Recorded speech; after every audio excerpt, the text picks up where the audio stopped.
ಇವಾಗ ಡೈರೆಕ್ಟಾಗಿ ಕೇಳ್ಬಿಡ್ತೀನಿ, ಯಾಕೆಂದರೆ ದರ್ಶನ್ ಅವ್ರ ಜೊತೆ ನೀವು ಸಾಕಷ್ಟು ಒಡನಾಟ ಇಟ್ಕೊಂಡಿದ್ದೀರಾ. ಅವರು ಮಾಜಿ ಜಿಮ್ ಟ್ರೈನರ್ ಕೂಡ ಹೌದು. ದರ್ಶನ್ ಅವರು ಮುಂಚೆ ಇದ್ದಿದ್ದಕ್ಕೂ ಈಗಿದ್ದು ಸಾಕಷ್ಟು ವ್ಯತ್ಯಾಸ ಇದೆ ಅನ್ನೋದು ಕೂಡ ಅವ್ರ ಆಪ್ತವಲಯ ಹೇಳುತ್ತೆ. ನೀವು ನೋಡಿರೋದ್ರಿಂದ ಆ ಥರ ಅನಿಸುತ್ತಾ ನಿಮಗೆ? ಅವರೊಂದು ಸರ್ಕಲ್ಲು ಚೇಂಜ್ ಆಗಿದೆ ಅನ್ನೋ ಕಂಟೆಂಟು ಅಂದರೆ ಆ ಒಂದು ವಿಷಯನೂ ಇದೆ. ದರ್ಶನ್ ಅವರು ಮುಂಚೆ ಥರ ನಮಗೆ ದರ್ಶನ್ ಬೇಕು ಅಂತ ಕೆಲವು ವರ್ಗದ ಫ್ಯಾನ್ಸ್ ಕೂಡ ಹೇಳ್ತಿದ್ದಾರೆ. ಮೆಜೆಸ್ಟಿಕ್ಕು, ಕರಿಯ ಈ ಟೈಮಲ್ಲಿ ಇದ್ದಂತಹ ದರ್ಶನ್ ನಮಗೆ ಬೇಕು, ಇವಾಗಿನ ಬೇಡ, ಆ ಸರ್ಕಲ್ಲೇ ಬೇಡ, ಯಾಕೆ ಈ ಥರ ಆದರು ಅನ್ನೋದು ಕೂಡ ಫ್ಯಾನ್ಸು ಹೇಳ್ತಾ ಇದ್ದಾರೆ. ಅದ್ರ ಬಗ್ಗೆ ನೀವೇನು ಹೇಳ್ತೀರಾ? ಸರ್, ಆಗಿನ ಕಾಲದಲ್ಲಿ ದರ್ಶನ್ ಸರ್ ಯಾಕಂದರೆ ಇವತ್ತು ಅವರ ಮಟ್ಟಕ್ಕೆ ಬೆಳೆದಿದ್ದಾರೆ ಅಂತ ಹೇಳಿದ್ರೆ ತುಂಬ ಕಷ್ಟಪಟ್ಟಿದ್ದಾರೆ. ನಾನು ನೋಡಿದಾಗ ಸರ್, ಮಿಸ್ಟರ್ ಹರಿಶ್ಚಂದ್ರ ಅಂತ ಒಂದು ಸಿನಿಮಾ ಮಾಡಿದ್ರು. ಅದರಲ್ಲಿ ನೆಗೆಟಿವ್ ಕ್ಯಾರೆಕ್ಟರ್ ಮಾಡಿದ್ರು ದರ್ಶನ್ ಸರ್. ನಾನು ಫಸ್ಟ್ ಡೇ ನೋಡಿದ್ದೆ ಅವತ್ತೇ. ಹನುಮಂತ ನಗರದಲ್ಲಿ ಶೂಟಿಂಗ್ ಮಾಡ್ತಿದ್ರು. BN ಗಂಗಾಧರ್ ಅವರು ಆ ಸಿನಿಮಾಗೆ ನಿರ್ಮಾಪಕರು. ಅಲ್ಲಿ ನೋಡಿದ್ದು ಒಂದು ಕೆನೆಟಿಕ್ ಹೋಂಡಾ ಇಟ್ಕೊಂಡಿದ್ರು, ಬ್ಲೂ ಕಲರ್ ಗಾಡಿ. ಅದು ವಿಜಯಲಕ್ಷ್ಮಿ ಮೇಡಮ್ದು ಗಾಡಿ. ಅದು ಏನಂದರೆ ರೆಗ್ಯುಲರಾಗೂ ಅವ್ರ ಗಾಡಿಲೇ ಬರ್ತಾ ಇರಲಿಲ್ಲ, ಒಂದೊಂದು ದಿನ ಆಟೋದಲ್ಲಿ ಬರೋರು. ಯಾಕಂದರೆ ನಾವು ಬಾಡಿಗೆ ಮನೇಲಿ ಇದ್ವಿ ಸರ್, ಅದೇ ಹನುಮಂತ ನಗರದಲ್ಲೇ ಹುಟ್ಟಿ ಬೆಳೆದಿರೋದ್ರಿಂದ ಅದೇ ರೋಡಲ್ಲೇ ದಿನ ಶೂಟಿಂಗ್ ನಡೀತಾ ಇತ್ತು. ಯಾರಿಗೆ ಸಾಲತ್ತೆ ಸಂಬಳ, ಮತ್ತು ಅದಾದಮೇಲೆ ಮಿಸ್ಟರ್ ಹರಿಶ್ಚಂದ್ರ ಎಲ್ಲ ಒಂದೇ ರೋಡಲ್ಲಿ ಶೂಟ್ ಮಾಡಿರೋದು, ಒಂದೇ ಮನೇಲಿ ತೆಗೆದಿದ್ದು ಶೂಟಿಂಗು. ಸೊ ಹಾಗಾಗಿ ನಾನು ಅದೇ ಅವಾಗ ಅನ್ಕೋತಾ ಇದ್ದೆ, ಈಗ ಏನಪ್ಪ ಪರ್ಸ್ನಾಲಿಟಿ ಈ ಥರ ಇದ್ದಾರೆ. ನಾನು ಹೋಗಿ ಮಾತಾಡಿಸ್ದೆ, ಸರ್ ನೀವು ನೋಡೋಕೆ ಚೆನ್ನಾಗಿ ಕಾಣಿಸ್ತಾ ಇದ್ದೀರಾ ಸರ್ ಅಂತ. ಯಾಕಂದರೆ ಬ್ಲೂ ಕಲರ್ ಹಾಕ್ಕೊಂಡಿದ್ರು. ಇವತ್ತು ಚೆನ್ನಾಗಿ ನೆನಪಿದೆ, ಅದರಲ್ಲಿ ಒಂದು ಸೀನ್ ಇದೆ. ಆ ಸೀನು ಮುಗಿದಿದ ತಕ್ಷಣ ನಾನು ಹೋಗಿ ಮಾತಾಡಿದೆ. ಆಮೇಲೆ ಗೊತ್ತಾಯಿದ್ದು ನನಗೆ ತೂಗುದೀಪ ಶ್ರೀನಿವಾಸ್ ಅವ್ರ ಮಗ ಅಂತ ಗೊತ್ತಾಯಿತು ಸರ್. ಆಮೇಲೆ ಏನಪ್ಪ ಅಷ್ಟು ದೊಡ್ಡ ನಟರು ಇವರು ಆಟೋದಲ್ಲಿ ಬರ್ತಾರೆ, ಮತ್ತು ಕೆನೆಟಿಕ್ ಹೋಂಡಾದಲ್ಲಿ ಬರ್ತಾರಲ್ಲ ಅಂತ. ಅದೇ ಗಾಡಿ, ಸೇಮ್ ಗಾಡಿ ಮೆಜೆಸ್ಟಿಕ್ ಸಿನಿಮಾದಲ್ಲಿ ಯೂಸ್ ಮಾಡಿದ್ದಾರೆ. ಅದೊಂದು ಐಸ್ ಕ್ರೀಮ್ ತಿನ್ನೋ ಸೀನ್ ಇದೆ, ರೇಖಾ ಮೇಡಮ್ದು, ಮತ್ತು ಒಂದು ಹೋಟ್ಲಲ್ಲಿ ಕೂತ್ಕೊಂಡು. ಆವಾಗ ಅವ್ರು ಅದೇ ಗಾಡಿಲೇ ಮೂವ್ ಆಗೋದು, ವಿಜಯಲಕ್ಷ್ಮಿ ಮೇಡಮ್ ಅವ್ರದ್ದು ಗಾಡಿ ಅದು.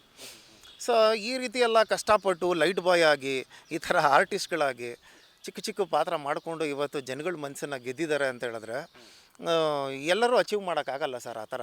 ಈಗ ನೋಡಿ ಸರ್, ನಾನು ಸಿನಿಮಾ ರಂಗದಲ್ಲಿ 23 ವರ್ಷದಿಂದನೂ ಇದ್ದೀನಿ. ಸಣ್ಣ ಪುಟ್ಟ ಪಾತ್ರಗಳು ಮಾಡ್ಕೊಂಡು ಬರ್ತಿದ್ದೀನಿ. ಒಂದು 23 ವರ್ಷಕ್ಕೆ ಒಂದು 5 ಪಿಕ್ಚರ್ ಮಾಡಿದ್ದೀನಿ. ಅದು ಏನಂತ ಹೇಳಿದ್ರೆ ನಾನು ಹೋಗ್ಬಿಟ್ಟು ಯಾರ ಹತ್ರನೂ ಕೇಳಿಲ್ಲ. ಅದೇ ಬಂದಿರೋ ಅವಕಾಶನ ನಾನು ಯೂಸ್ ಮಾಡ್ಕೊಂಡಿದ್ದೆ. ಯಾರೋ ಹೀರೋ ಕೈ ಕೊಟ್ಟ, ತಗೋ ನಾನು ಹೋಗಿ ಆ್ಯಕ್ಟ್ ಮಾಡ್ತಾಯಿದ್ದೆ ಆ ಸಿನಿಮಾದಲ್ಲಿ. ಸೊ ಸಿಕ್ಕಾಪಟ್ಟೆ ಕಷ್ಟ ಇದೆ. ಕಷ್ಟದಿಂದ ಇವತ್ತು ಅವ್ರ ಮೇಲೆ ಬಂದು ಅವ್ರ ಮೇಲೆ ಆಪವಾದ ಒರೆಸೋದು ನನಗೆ ಯಾಕೋ ಬೇಜಾರು ಅಂತ ಅನಿಸು ಸರ್. ಆ್ಯಸ್ ಎ ಫ್ಯಾನ್ ಆಗಿ ಅವರೇನಾದರೂ ತಪ್ಪು ಮಾಡಿದರೆ ಶಿಕ್ಷೆ ಆಗಲಿ ಸರ್. ನನ್ನ ಕಾನೂನಿಗೆ ನಾವೆಲ್ಲ ತಲೆ ಬಾಗಲೇಬೇಕು. ಬಟ್ ಸುಮ್ಮನೆ ಆರೋಪಗಳನ್ನೆಲ್ಲ ಹೊರಿಸ್ತಾ ಇದ್ದಾರಲ್ಲ, ಅದು ಯಾತಕ್ಕೆ ಅವ್ರ ಮೇಲೆ ಗ್ರಡ್ಜ್ ಇಟ್ಕೊಂಡಿದ್ದಾರೆ? ಒಂದು ಏನಾದರೂ ಇಲ್ಲಿ ರಾಜಕೀಯದ ಕುತಂತ್ರ ನಡೀತಾ ಇದೆಯಾ, ಅಥವಾ ಪೊಲೀಸವ್ರಿಗೆ ಏನಾದರೂ ಅನ್ಯಾಯ ಮಾಡಿದಾರಾ? ಅದೇನು ಅನ್ನೋದೇ ಒಂದು ಕ್ಲಾರಿಟಿ ಸಿಗ್ತಾ ಇಲ್ಲ. ಯಾಕಂದರೆ ಎಲ್ಲರೂ ಒಂದೇ ಅವರೊಬ್ಬರನ್ನೇ ಟಾರ್ಗೆಟ್ ಮಾಡ್ತಾ ಇದ್ದಾರೆ. ಟಾರ್ಗೆಟ್ ಮಾಡಿದ್ರೆ ಏನಂತ ಹೇಳಿದ್ರೆ TRP. ದರ್ಶನ್ ಸರ್ ಬಗ್ಗೆ ಹೆಸರು ಎತ್ತಿದ ತಕ್ಷಣ ನಮಗೆ ಒಂದು ಹೈಪ್ ಸಿಕ್ಬಿಡುತ್ತೆ, ನಮಗೆ ಫಾಲೋವರ್ಸ್ ಜಾಸ್ತಿ ಆಗಿಬಿಡ್ತಾರೆ. ಈ ಮೈಂಡ್ಸೆಟ್ ಇಟ್ಕೊಂಡು ಮಾಡೋದಕ್ಕಿಂತ ಎಲ್ಲರೂ ಶಾಂತ ರೂಪವಾಗಿ ಇರು ಅಂತ ಅಂದ್ಬಿಟ್ಟು ನಾನು ಹೇಳೋಕ್ಕೆ ಇಷ್ಟಪಡ್ತೀನಿ ಸರ್. ಸೊ ಇವಾಗ ಮಾತಾಡ್ತಾ ಹೇಳಿದ್ರೆ, ತಪ್ಪು ಮಾಡಿದರೆ 100% ದರ್ಶನ್ಗೆ ನಾವು ಫ್ಯಾನ್ ಆದರೂ ಕೂಡ ಶಿಕ್ಷೆ ಆದರೂ ನಾವು ಒಪ್ಕೊಳ್ತೀವಿ, ಶಿಕ್ಷೆ ಆಗಲಿ ಅನ್ನೋದು ಹೇಳ್ತಾರೆ. ಅಂದರೆ ತಪ್ಪಾಗಿದ್ದರೆ ಅವ್ರ ಕಡೆಯಿಂದ. ಇನ್ನು ಕೆಲವು ವರ್ಗದ ಫ್ಯಾನ್ಸ್, ದರ್ಶನ್ ಅವ್ರ ಫ್ಯಾನ್ಸ್ ಏನು ಹೇಳ್ತಾರೆ ಅಂದರೆ, ನಮ್ಮ ಬಾಸ್ ಇರೋದೇ ಹಿಂಗೆ, ಹೌದು ಮಾಡಿದ್ದಾರೆ ಏನಿವಾಗ, ಅವ್ರು ಇಬ್ಬರು ಹೆಣ್ತಿರು ಏನಿವಾಗ, ಅವರು ಇನ್ನೂ ಬೇಕಾದ್ರೆ ಇನ್ನೊಂದು ಮಾಡಿ ಹೋಗ್ತಾರೆ ಏನಿವಾಗ ಅನ್ನೋ ವರ್ಗದ ಫ್ಯಾನ್ಸ್ ಇದ್ದಾರೆ. ಅಂಥವ್ರಿಗೆ ಏನು ಹೇಳ್ತೀರಾ ಸರ್? ಅಂದರೆ ಇನ್ನೊಂದೇನೆಂದರೆ, ಮರ್ಡ್ರು ಮಾಡೋ ರೇಂಜ್ಗಂತೂ ಆ ಲೆವೆಲ್ಗೆ ಅವ್ರು ಇಳಿದಿಲ್ಲ ಸರ್. ಏನಕ್ಕೆ ಅಂದರೆ ಸುಮ್ಮನೆ ಇವತ್ತು ಅಷ್ಟು ಕೋಟ್ಯಾಂತರ ಅಭಿಮಾನಿಗಳನ್ನ ಸಂಪಾದನೆ ಮಾಡೋದು ಕಷ್ಟ ಸರ್. ಈಗ ನಾನೇ ಈಚೆ ಎಲ್ಲಾದರೂ ಹೋಯ್ತು ಅಂದರೆ, ನಾನು ಮಾಡಿರೋದು 5 ಸಿನಿಮಾ, ಅದರಲ್ಲಿ ನಂದು ರಿಲೀಸ್ ಆಗಿರೋದು 2 ಸಿನಿಮಾ. ಆದರೂ ಸರ್ ನಮ್ಮ ದರ್ಶನ್ ಸರ್ ಥರ ಇದ್ದೀರಾ ಸರ್ ನೀವು ನೋಡೋದಕ್ಕೆ, ಅಟ್ಲೀಸ್ಟ್ ಅವರಂತೂ ಸಿಗ್ತಾ ಇಲ್ಲ. ನಾವು ಒಂದೇ ಒಂದು ಫೋಟೋ ಆದರೂ ಕೊಡಿ ಸರ್, ಆಮೇಲೆ ನಾವು ಫಂಕ್ಷನ್ ಮಾಡ್ತಾಯಿದ್ದೀವಿ ಬನ್ನಿ ಸರ್, ಆಮೇಲೆ ಅಚ್ಚೆ ಹಾಕ್ಸ್ಕೊಂಡಿದ್ದೀನಿ ನೋಡಿ ಸರ್ ಅಂತ ಬರ್ತಾರೆ. ಅಂದರೆ ನಾನು ಅದೇ ಅನ್ಕೋತಾ ಇರ್ತೀನಿ, ನಾನು ಅವ್ರಿಗೇನೂ ಮಾಡಿಲ್ಲ, ಹೊಸ್ದಾಗಿ ಪರಿಚಯ ಆಗಿರ್ತಾರೆ. ಆದರೂ ಒಂದು ಅಭಿಮಾನ ಇಟ್ಟು ಬಂದು ಮಾತಾಡಿಸ್ತಾರಲ್ಲ, ಅದು ಕಲಾವಿದರುಗಳಿಗೆ ಮಾತ್ರ ಸಾಧ್ಯ ಒಂದು. ಆಮೇಲೆ ಇವತ್ತು ದೇವಸ್ಥಾನಕ್ಕೆ ಜನಗಳು ಹೋಗ್ತಾರೆ, ದೇವ್ರನ್ನ ಅಯ್ಯೋ ತಿಮ್ಮಪ್ಪ ಕಾಪಾಡಪ್ಪ ಈ ಥರ ದೇವಸ್ಥಾನಕ್ಕೆ ಹೋಗ್ತಾರೆ. ಅವ್ರ ಮನೆ ಬಾಗಿಲ ಹತ್ರ ಸರ್ ಏನಿಲ್ಲ ಅಂದರೂ 300-400 ಜನ ನಿಂತ್ಕೊಂಡಿರ್ತಾರೆ ಸರ್ ದಿನ.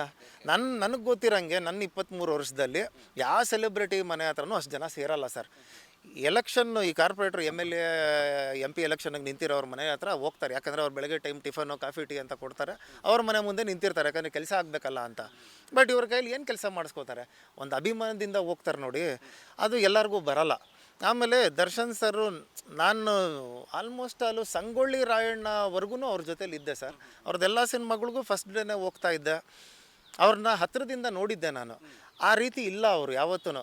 ಸರ್ ನನಗೇನೆ ಇವತ್ತವರೆಗೂ ಒಂದಿನನೂ ಕೂಡ ತಲೆ ಮೇಲೆ ಹೊಡೆಯೋದಾಗಲಿ ಅಥವಾ ಏನೋ ಒಂಥರ ಕಿಂಡಲಾಗಿ ಮಾತಾಡೋದಾಗಲಿ ಆ ರೀತಿ ಯಾವತ್ತೂ ಮಾಡಿಲ್ಲ. ಅಂದರೆ ಒಂದು ಫ್ರೆಂಡ್ಶಿಪ್ಗೆ ಎಷ್ಟು ವ್ಯಾಲ್ಯೂ ಕೊಡ್ತಾರೆ ಅಷ್ಟೇ ವ್ಯಾಲ್ಯೂ ಕೊಟ್ಟಿರ್ತಾರೆ. ಯಾವತ್ತೂ ಏನೂ ಎಕ್ಸ್ಪೆಕ್ಟ್ ಮಾಡಲ್ಲ ಸರ್ ಅವರು. ನನಗೆ ಅದಕ್ಕೇ ಈ ರೀತಿ ಇದು ಮಾಡಿ ಈಗ ನೋಡಿ CCTV ಫುಟೇಜ್ ಇಲ್ಲ. ಆಯ್ತು ಇವಾಗ ಅವ್ರು ಹೊಡೆದಿದ್ದಾರೆ ಅಂತ ಹೇಳ್ತಿದ್ದಾರಲ್ವ, ಹಿಂಗೆ ಸಾಯಿಸ್ಬಿಟ್ರು, ಒದ್ದುಬಿಟ್ರು, ಅದಾದಮೇಲೆ ರಾಡ್ ತೊಗೊಂಡೆಲ್ಲ ಹೊಡೆದ್ಬಿಟ್ಟಿದ್ದಾರೆ, ಆಮೇಲೆ ಕರೆಂಟ್ ಶಾಕ್ ಎಲ್ಲ ಕೊಟ್ಟಿದ್ದಾರೆ, ಮೆಗ್ಗರ್ ಮಿಷಿನು ಅಂತ. ಯಾವ್ದು ಫುಟೇಜು ಒಂದು ಫೋಟೋ ಅದು ಈಚೆಗಡೆ ಬಂದಿದೆ. ಇದು ಬೇಕು ಅಂತಲೇ ಪರ್ಪಸ್ಸಾಗಿ ಮಾಡ್ತಾ ಇದ್ದಾರೆ ಅಂತ ಅಂದ್ಬಿಟ್ಟು ನಾನು ಅನ್ಕೋತೀನಿ ಸರ್. ನನ್ನ ಅಭಿಪ್ರಾಯ ಈ ಥರ ಇದೆ. ಯಾಕಂದರೆ ಯೂಶಲಿ CCTV ಕ್ಯಾಮ್ರಾ ಎಲ್ಲ ಕಡೆ ಇರುತ್ತಲ್ವ ಸರ್. ಅವ್ರು ಜೀಪ್ ಹೋಗಿದ್ದು ಬಂದಿದ್ದು ಎಲ್ಲ ಫುಟೇಜಸ್ಸು ಇದೆ. ಈಗ ಹೊಡೆದಿದ್ದು ಯಾತಕ್ಕೆ ಯಾರೂ ಬಿಟ್ಟಿಲ್ಲ ಅಂದರೆ ಅದನ್ನು ಯಾತಕ್ಕೆ ಗುಪ್ತವಾಗಿ ಇಟ್ಟಿದ್ದಾರೆ? ಏನಿದೆ ಅದರಲ್ಲಿ? ಅಂಥದ್ರಲ್ಲಿ ಏನು ತಪ್ಪು ಮಾಡಿಬಿಟ್ಟಿದ್ದಾರೆ ಅಂತ? ಕೊಲೆ ಯಾರೂ ಮಾಡೇ ಇಲ್ವಾ? ಅಂದರೆ ನಾನು ಅದನ್ನೇ ಹೇಳಿದ್ದೀನಿ, ಈಗ ನಡೆಯೋ ಮಗು ಬೀಳದೇ ಇರುತ್ತಾ? ಸೊ ಯಾವತ್ತೂ ಒಂದು ಕ್ಷಮೆ ಅನ್ನಂತನೂ ಇದ್ದೇ ಇರುತ್ತೆ. ಮತ್ತು ಅದಾದಮೇಲೆ ಅವ್ರು ಏನೇನು ವಿಟ್ನೆಸ್ಗಳು ಹಾಕಿದ್ದಾರೆ ಅದೆಲ್ಲ ಒಪ್ಕೊಂಡಾದ್ಮೇಲೆ ಸರಿ ಅಂತ ಅಂದ್ಬಿಟ್ಟು ಆಚೆ ಹೆಂಗೆ ಕಳಿಸಿದ್ರು? ಮತ್ತು 6 ತಿಂಗಳು ಮಾಡ್ಕೊಂಬನ್ನಿ ಸರ್ ಶೂಟಿಂಗು ಅಂತ ಅಂದ್ಬಿಟ್ಟು ಹೇಗೆ ಹೇಳಿದ್ರು ಹೈಕೋರ್ಟ್? ಒಂದೇನಂತಂದ್ರೆ ಆಪರೇಷನ್ ಅಂದರೆ ಬೆನ್ನು ನೋವು ಆಪರೇಷನ್ ಮಾಡಿಸ್ಬೇಕು ಆ ಒಂದು ವೈದ್ಯಕೀಯ ದಾಖಲೆಯನ್ನು ಕೊಟ್ಬಿಟ್ಟು ಅವ್ರು ಹೊರಗಡೆ ಬಂದಿದ್ದಾರೆ. ಬಟ್ ಅವರು ಆಪರೇಷನ್ ಮಾಡಿಸಿಲ್ಲ, ಆರಾಮಾಗಿ ಥೈಲ್ಯಾಂಡು ಅಲ್ಲಿ ಇಲ್ಲಿ ಇಲ್ಲ ಜಾಲಿ ಮಾಡ್ತಾರೆ ಅನ್ನೋದು ಕೂಡ ಒಂದು ವರ್ಗ ಹೇಳ್ತಾ ಇದೆ. ಯಾಕೆ ಬಿಟ್ರಿ? ಎಲ್ಲರಿಗೂ ಇದೇ ಥರ ರೂಲ್ಸ್ ಒಂದೇ ಥರ ಇರಬೇಕು. ಆಪರೇಷನ್ಗಿಂತ ಪರ್ಮಿಷನ್ ಕೊಟ್ಬಿಟ್ಟು ಅವ್ರು ಆಪರೇಷನ್ ಮಾಡಿಸಿಲ್ಲ, ಇವಾಗ ಜಾಲಿ ಮಾಡ್ತಾ ಇದ್ದಾರೆ ಅಂತಂತ ಆ ಒಂದು ವಿಚಾರ ಕೂಡ ಆ್ಯಂಗಲ್ ಇದೆ. ಈಗ ನೋಡಿ ಸರ್, ಈಗ ನಾನು ನಿಮ್ಗೆ ಹೇಳಿದ್ದೆ ಸರ್, ನನಗೂ ಸುಮ್ಮನೆ ನಿಂತಿರೋವನಿಗೆ ಕಾರ್ ಬಂದು ಹಿಂದೆಯಿಂದ ಹೊಡೆದ್ಬಿಟ್ಟು ರಾಡ್ ಹಾಕಿದ್ದಾರೆ ಕಾಲಿಗೆ.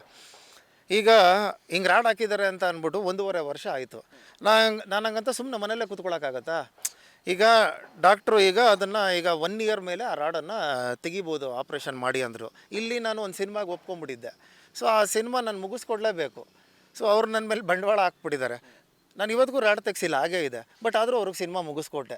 ಹಂಗಂತ ಇನ್ನೊಂದು ಏನಂದರೆ ನಾನು ಇಲ್ಲಿ ಎಂಜಾಯ್ಮೆಂಟ್ ಮಾಡೋದಕ್ಕೋಸ್ಕರ ನಾನು ರಾಡ್ ಹಾಕ್ಕೊಂಡಿದ್ದೀನಿ ಸರ್. ಬೆನ್ನು ನೋವು ಇದೆ ಅವ್ರಿಗೂ, ಹೌದು ಒಪ್ಕೋತೀನಿ ಸರ್. ಅವ್ರಿಗೆ ಒಂದು 6 ಅಡಿ ಮೇಲೆ ಇರ್ತಾರಲ್ಲ ಸರ್ ಹೈಟು, ಅವ್ರಿಗೆ ಯೂಶಲ್ ಏನಂದರೆ ಸ್ಪೈನಲ್ ಕಾರ್ಡ್ ಪ್ರಾಬ್ಲಮ್ ಬಂದೇ ಬರುತ್ತದು. ಈಗ ನನಗೆ ಕಾಲು ಆಕ್ಸಿಡೆಂಟ್ ಆಗಿರೋವನಿಗೆ ಒಂದೇ ಕಡೆ ಕೂತ್ಕೊಂಡಿತ್ತು ಅಂದರೆ ನನಗೂ ಬೆನ್ನು ಹಿಡ್ಕೋತಾ ಇರುತ್ತೆ, ಲಾಕ್ ಆಗ್ತಾ ಇರುತ್ತೆ. ಸೊ ಅವ್ರಿಗೆ ಬೆನ್ನು ನೋವು ಇದೆ ಅಂತ ಅಂದಾಗ ಈಗ ನಿರ್ಮಾಪಕರು ಅವ್ರ ಮೇಲೆ ದುಡ್ಡು ಹಾಕಿದ್ದಾರೆ. ಆಮೇಲೆ ಈಗ ಡೆವಿಲ್ ಪಿಕ್ಚರು ತುಂಬ ಎಕ್ಸ್ಪೆಕ್ಟೇಷನ್ ಇದೆ ಜನಗಳ ಬಾಯಲ್ಲೆಲ್ಲ. ಯಾವಾಗ ರಿಲೀಸ್ ಆಗುತ್ತೆ, ಮುಂಚೆನೇ ರಿಲೀಸ್ ಆಗಬೇಕಾಯ್ತು, ತಡವಾಗಿದೆ. ಈಗ ನಿರ್ಮಾಪಕರಿಗೆ ಮೋಸ ಆಗಬಾರ್ದಲ್ಲ ಅಂದ್ಬಿಟ್ಟು ಫಸ್ಟ್ ಅವರು ಕಂಪ್ಲೀಟ್ ಮಾಡಿಕೊಟ್ಬಿಟ್ಟಿದ್ದಾರೆ ಶೂಟಿಂಗು. ಮತ್ತು ಸಾಂಗ್ ಶೂಟಿಂಗ್ ಬಂದು ಇನ್ನೊಂದು ಎಲ್ಲೆಲ್ಲೋ ತೆಗಿಯೋಕ್ಕಾಗಲ್ಲ. ಅವ್ರು ಅದಕ್ಕೆ ಥೈಲ್ಯಾಂಡಲ್ಲೇ ಶೂಟ್ ಮಾಡಬೇಕು ಅಂತ ಇರೋದ್ರಿಂದ, ಮತ್ತು ಇನ್ನೊಂದು ಅಲ್ಲಿ ಪೊಲೀಸ್ ಅವ್ರದ್ದಾಗಲಿ ಅಥವಾ ಪಬ್ಲಿಕ್ ಅವ್ರದ್ದು ಯಾರ್ದು ಪ್ರಾಬ್ಲಮ್ ಇರಲ್ಲ, ಪರ್ಮಿಷನ್ ತೊಗೋಬೇಕು ಅಂತ ಆರಾಮಾಗಿ ಅಲ್ಲಿ ಶೂಟ್ ಮಾಡ್ಕೊಂಡಿದ್ದಾರೆ. ಅವ್ರು ಹೋಗಿರೋದು ಫ್ಯಾಮಿಲಿ ಜೊತೆ, ಅವ್ರ ಫ್ಯಾಮಿಲಿ ಕುಟುಂಬದ ಜೊತೆನೇ ಹೋಗಿದ್ದಾರೆ, ಶೂಟಿಂಗ್ ಮುಗಿಸ್ಕೊಂಡು ಬಂದಿದ್ದಾರೆ. ಸೊ ಅದರಲ್ಲಿ ಬೆನ್ನೋವು ಆಪ್ರೇಷನ್ ಮಾಡಿಸ್ಲೇಬೇಕು ಅಂತ ಏನಿಲ್ಲ ಸರ್. ಆಪ್ರೇಷನ್ ಮಾಡಬೇಕು ಅಂತಲೇ ಅವ್ರು ಪರ್ಮಿಷನ್ ತೊಗೊಂಡಿದ್ದು. ಬಟ್ ಇಲ್ಲಿ ಒತ್ತಡ ಜಾಸ್ತಿ ಆಯ್ತಲ್ಲ ನಿರ್ಮಾಪಕರದ್ದು. ಸರಿ ಆಯ್ತು ಇದನ್ನು ಮುಗಿಸ್ಕೊಟ್ಬಿಡೋಣ ಅಂತ ಅಂದ್ಬಿಟ್ಟು ಅವ್ರು ಕಂಪ್ಲೀಟ್ ಮಾಡಿಕೊಟ್ಟಿದ್ದಾರೆ ಸರ್ ಸಿನಿಮಾನ.